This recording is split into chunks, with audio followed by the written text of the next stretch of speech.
বুধবার দুপুরে তারাতলায় বিপর্যয় ঘটেছিল। তারপর থেকে টানা উদ্ধার কাজ চলছে। আজ শনিবার দুপুর এই মুহূর্তের যে আপডেট, তারাতলাতে ধ্বংসস্তূপে আর কেউ আটকে নেই। তারাতলার বিপর্যয় স্থল ছাড়লো এনডিআরএফ এর টিম।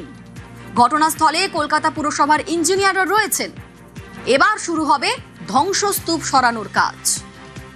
আমরা সেখানের ছবি এই মুহূর্তে সরাসরি দেখব। আমাদের সঙ্গে সরাসরি সুদীপ্ত রয়েছেন প্রতিনিধি। কথা বলবো সুদীপ্তর সঙ্গে। সুদীপ্ত, এই মুহূর্তে যে আপডেট, এই মুহূর্তে ধ্বংসস্তূপের নিচে আর কেউ আটকে নেই বলে খবর পাওয়া যাচ্ছে। এখন কি হচ্ছে, ঘটনাস্থলের কিরকম ছবি এই মুহূর্তে? সুদীপ্তর সঙ্গে আমরা কথা বলবো, তবে এই মুহূর্তে যোগাযোগ বিচ্ছিন্ন হয়েছে। আপনাদের আরো একবার জানাই, বুধবার থেকে যে উদ্ধার কাজ চলছিল সেই উদ্ধার কাজ আপাতত বন্ধ রাখা হলো, কারণ ধ্বংসস্তূপে আর কেউ আটকে নেই। বিপর্যয় স্থল ছাড়লো এনডিআরএফ এর টিম এবং ঘটনাস্থলে কলকাতা পুরসভার ইঞ্জিনিয়াররা পৌঁছেছেন। যে ছবি আপনারা দেখতে পাচ্ছেন, দুর্ঘটনাস্থল যেখানে, সেখানে পৌঁছে গিয়েছেন পুরসভার ইঞ্জিনিয়াররা। এবার শুরু হবে ধ্বংসস্তূপ সরানোর কাজ।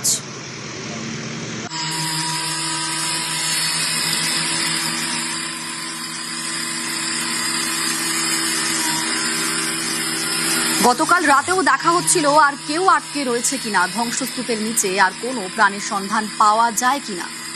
গতকাল রাত পর্যন্ত সেই চেষ্টা চলেছে, তবে যে খবর পাওয়া যাচ্ছে আর কেউ আটকে নেই। এবং এই মুহূর্তের যে আপডেট, তারাতলার বিপর্যয় স্থল ছাড়লো এনডিআরএফ এর টিম। আমাদের সঙ্গে সরাসরি সুদীপ্ত রয়েছেন প্রতিনিধি। সুদীপ্ত, এই মুহূর্তে ঘটনাস্থলের কিরকম ছবি, কি হচ্ছে সেখানে? দেখো, গতকাল রাতের পরেও আজকে সকাল 8টা থেকেও যে ছবিটা দেখা যাচ্ছিল যে এনডিআরএফ তাদের যে কাজ, অর্থাৎ এখানে কেউ আরও আটকে রয়েছে কিনা সেই বিষয়টা দেখার চেষ্টা করছিলেন, তারা সন্ধান চালাচ্ছিলেন। বিশেষ যে সেন্সর রয়েছে তা দিয়ে দেখার কাজ চলছিল যে কোনোরকম কোনো প্রাণের সন্ধান তারা পাচ্ছেন কিনা। সেই মতো কাজ কিন্তু প্রাথমিকভাবে শেষ হয়েছে, এমনটাই কিন্তু বলা যাচ্ছে। তবে অফিসিয়ালি তাদেরকে কিছু না বলা হলেও তাদেরকে কিন্তু এই মুহূর্তে দেখা গেল যে তাদের সঙ্গে কথা বলে যেমনটা জানতে পারলাম, অর্থাৎ অফ ক্যামেরা তাদের সঙ্গে কথা বলে যেমনটা জানতে পারলাম যে তাদেরকে বলা হয়েছে যে আপনারা এখান থেকে চলে যান। অর্থাৎ এই মুহূর্তে তারা যেটা জানিয়েছেন যে এখানে কোনোরকম কোনো এখনও পর্যন্ত আর প্রাণের কোনো সন্ধান পাওয়া যাচ্ছে না। অর্থাৎ এই ধ্বংসস্তূপের মধ্যে এখন আর কেউ যে আটকে পড়ে আছে, তারা জীবিত রয়েছেন এমন কিন্তু কোনো ছবি তাদের কাছে নেই, অর্থাৎ তাদের কাছে কোনো সন্ধানও নেই। এই বিষয়টাকে সামনে রেখে তারা কিন্তু এই মুহূর্তে ঘটনাস্থল থেকে বেরিয়ে গেল। অর্থাৎ এনডিআরএফ, অর্থাৎ জাতীয় বিপর্যয় মোকাবিলা বাহিনী, তারা যে 24শে জুন থেকে তারা যে কাজ করছিল সেই কাজ তাদের প্রাথমিক পর্যায়ে শেষ হয়েছে, তারা এই মুহূর্তে বেরিয়ে গিয়েছে। তবে এই মুহূর্তে যেটা দেখা যাচ্ছে যে টেকনিক্যালি সার্চ চলছে, অর্থাৎ একটি বিশেষ টিম, ইঞ্জিনিয়ারের বিশেষ টিম এসেছে। সেই বিশেষ টিম তারা টেকনিক্যালি সার্চ করার চেষ্টা করছে। দেখছিলাম যে ধ্বংসস্তূপ, সেই ধ্বংসস্তূপের বিমগুলোতে তারা বিভিন্ন কিছু তারা মার্ক করছিলেন এবং তারা এছাড়া ফরেন্সিক যে টিম সেখানে ছিল। এই মুহূর্তে ইঞ্জিনিয়ারিং টিমকেও বাইরে দেখা যাচ্ছে, তারাও ঠিক বাইরে এসেছেন। অর্থাৎ তাদের যে কাজ, সেই কাজ তারা কিন্তু করেছেন। যেটা দেখা গেল যে একদিকে যখন এনডিআরএফ বেরিয়ে গেল এবং একইভাবে যে ইঞ্জিনিয়ারিং টিম, সেই ইঞ্জিনিয়ারিং টিমও কিন্তু তারা কিন্তু বেরিয়ে এসেছেন এবং তারা এই মুহূর্তে কি বলছেন একটু কথা বলার চেষ্টা করছি।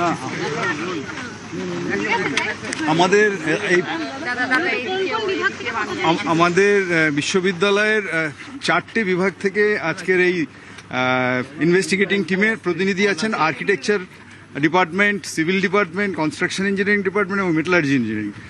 বিশেষত এই যা বিপর্যয় হয়েছে এর সাথে সংশ্লিষ্ট যে ডিপার্টমেন্টগুলো তাদের অধ্যাপকরাই রয়েছেন এবং প্রয়োজন হলে অন্য কারোর যদি দরকার হয় সেক্ষেত্রে ভবিষ্যতে কি না, যেটা আমরা দেখতে এসেছি সেটাই দেখলাম যে ফেলিওর ইনভেস্টিগেট করার কিছু পদ্ধতি আছে। ফরেন্সিক ইঞ্জিনিয়ারিং আমরা যেটাকে বলি, তার জন্য যা যা টেস্ট করতে হবে, যে ধরনের টেস্ট, কিছু টেস্ট হবে এখানে, কিছু টেস্ট হবে ল্যাবরেটরিতে, কিছু ড্রয়িং দরকার যেগুলোকে অ্যাসেস করার জন্য, সেগুলো পেলে আমরা আমাদের পরের কাজ।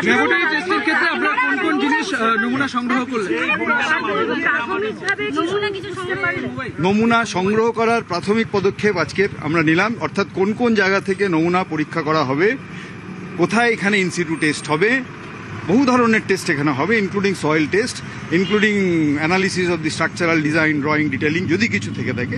এই সবটাই প্রাথমিক কথাবার্তা হলো, তারপরে আমরা পরবর্তীকালে এগোবো। আপনারা কি কোনো সরকারের পক্ষ থেকে কোনো ইন্টিমেশন এসেছিল নাকি স্বতঃপ্রণোদিত দল আপনাদের? এই অংশটা ও বলে দিতে পারবো। আমরা কলকাতা পুলিশ যে বিশ্ববিদ্যালয়কে অনুরোধ করেছিল, আমরা এর আগেও ইনভেস্টিগেশন করেছিলাম।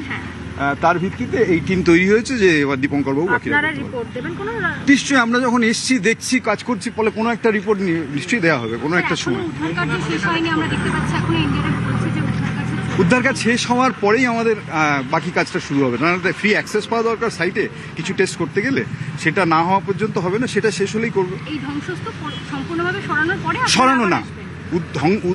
ধ্বংসস্তূপ সরানো আর উদ্ধার কাজ শেষ হওয়ার মধ্যে একটা তফাৎ থাকে, ফলে উদ্ধার কাজ শেষ হওয়ার পরও যে ধ্বংসস্তূপ পড়ে থাকবে সেখানেই আমাদের বেশ কিছু টেস্ট করতে হবে, সেগুলো আমরা করবো। পুরোনো আমার ডিপার্টমেন্ট একটু বলুন। আমাদের হচ্ছে কনস্ট্রাকশন ইঞ্জিনিয়ারিং। আপনারা নমুনা নেবেন নাকি বললাম তো যে উদ্ধার কাজ শেষ হলে পরে এই সাইটটা ফ্রি হলে তখন হচ্ছে আমরা নমুনা নেব বা আমাদের যা টেস্ট করা সেগুলো আমরা করবো। থ্যাংক ইউ এটা স্যার। আমাদের আপনার নামটা, আপনার নাম- দীপঙ্কর বাবু আছেন, আপনার নাম এবং কোন ডিপার্টমেন্ট? প্রফেসর দীপঙ্কর চক্রবর্তী উনি আছেন সিভিল ইঞ্জিনিয়ারিং ডিপার্টমেন্ট, আমি পার্থপ্রতিম বিশ্বাস কনস্ট্রাকশন ইঞ্জিনিয়ারিং ডিপার্টমেন্ট যাদবপুর বিশ্ববিদ্যালয়। আপনি কোন কোন বিষয়গুলো দেখেন? আমরা একটা কম্বাইন টিম করে করছি। একটা স্ট্রাকচারাল ফেলিয়ার যখন হয় তার তো অনেকগুলো ডাইমেনশন থাকে। আমি একটা দিক দেখবো, প্রফেসর পার্থপ্রতিম বিশ্বাস দেখবেন, মৈনাক ঘোষ স্যার আছে। আজ সকালের ছবি আপনাদের দেখাচ্ছিলাম যেখানে ধ্বংসস্তূপের নিচে আর কেউ নেই বলেই জানা যাচ্ছে এবং সেখানে এই মুহূর্তে বিপর্যয়স্থল ছেড়েছে এনডিআরএফ এর টিম। ঘটনাস্থলে পৌঁছে গিয়েছে কলকাতা পুরসভার ইঞ্জিনিয়াররা। এবার শুরু হবে ধ্বংসস্তূপ সরানোর কাজ এবং সেখান থেকে বেশ কিছু নমুনা সংগ্রহের চেষ্টা করা হচ্ছে, তারই প্রাথমিক পদক্ষেপ আজকে।